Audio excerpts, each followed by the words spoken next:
leaders from German Fernandez and David Heath.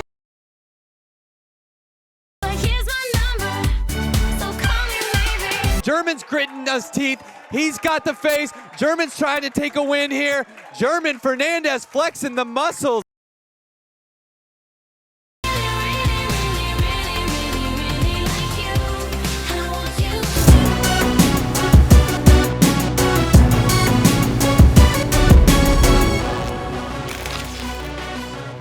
Welcome back to Run Junkie, and finally, Mr. German Fernandez has got the mojo back. He wins his first race since August 2012 on the track at the Stanford Invite in the fast section, flexing at the finish line. Showing those guns. But a guy who actually beat him out of the second section was Adam State Oliver Atchison. He runs 3:40.77, the fastest time of the weekend. D2 guys keep rolling though, with Tabor Stevens winning that steeple 8:32. Afterwards, he was talking about the Olympic team. We're talking about Olympics? The We're Olympics. we're not talking about NCAAs. What are we talking about? We're talking about Olympics. Yeah. Man, I hear you. It's funny to me too. Also out in Gainesville country, Alex Amonkwa of Alabama ran 1:45, NCAA leading in the 8, and pro Chanel Price ran 2 flat. The world indoor champion is back on the track. That women's 800 is going to be a hard team to make. Yeah, well, there's another lady out there trying to make that women's 800 team, and that is Maggie Vessey. We saw her out at Stanford, ran a meet record 2:01. Also, another snazzy outfit. It's been 1 year since she broke out the digs. And now every time she runs, it's also a fashion statement. It's true.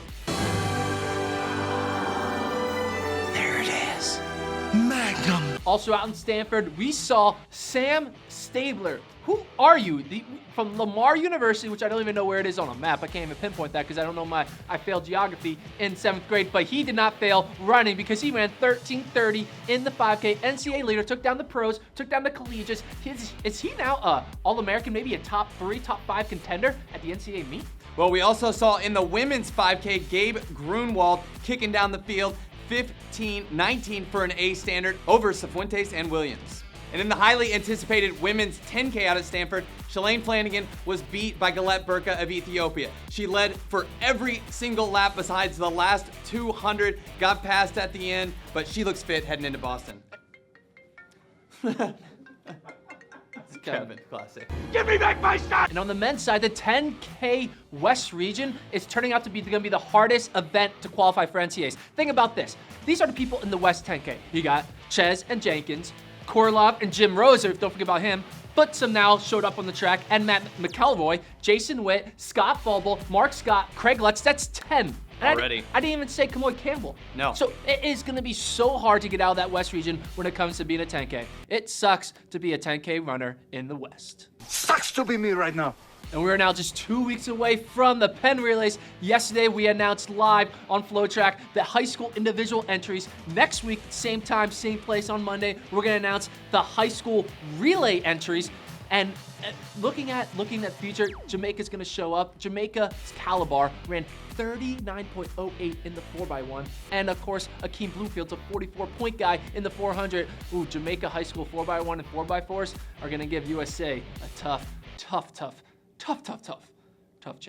But that's fine, we'll just get tougher with it. And this weekend, Milesplit will be out at the Arcadia Invitational, getting you all the coverage from the best 3,200 of the entire season. Now, Gordon, I'm asking, over or under 0 under 9?